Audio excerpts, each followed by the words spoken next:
you all. Thank you.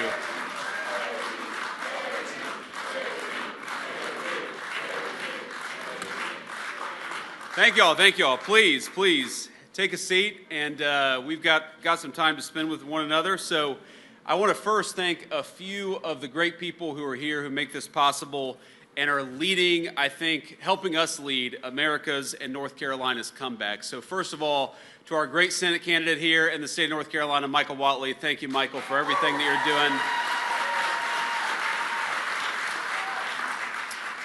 For our great congressional candidate in this district, Lori Buckout. Where are you, Lori? Thank you so much.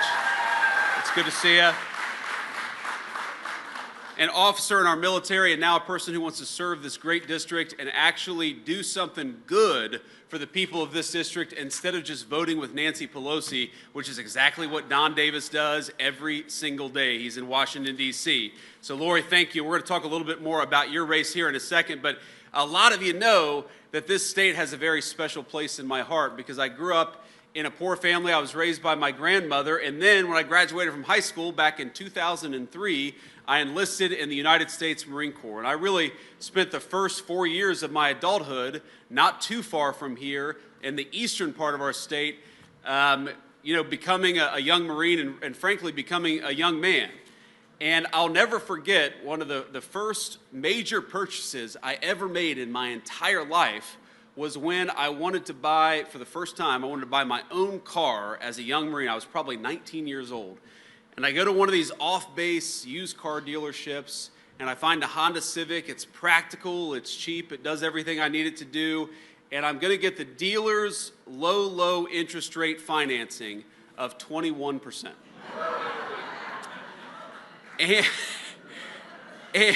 And by the grace of God, I had a great United States Marine Corps gunnery sergeant, Gunny Arledge. I went back, I said, Gunny, I got a great news for you. He said, what? He said, I'm gonna buy my first car. He said, congratulations, Marine, that's a big step for a young Marine. He said, what's your interest rate? I said, 21%. And he nearly smacked me upside the head.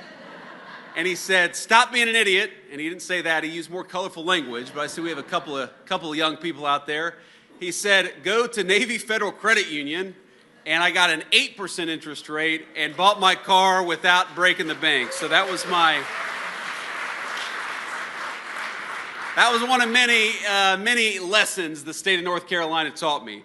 But what we're trying to do, I talk about the difference between a 21% interest rate that the used car dealer offered me and the 8% interest rate that I got offered at a credit union, and that's pretty much the difference between the Joe Biden and Donald Trump economic plan for the United States of America, because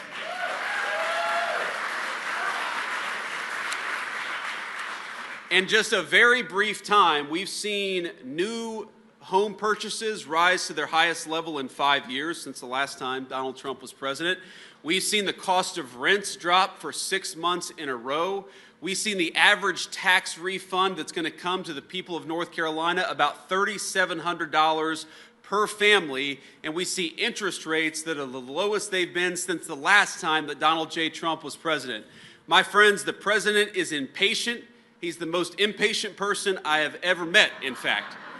He constantly is pressing on the gas. He wants us to do more, but I stand here proud to say that after the first year of President Donald Trump and congressional Republicans' leadership, we are rebuilding the American dream and we are taking back this country for the people of this state.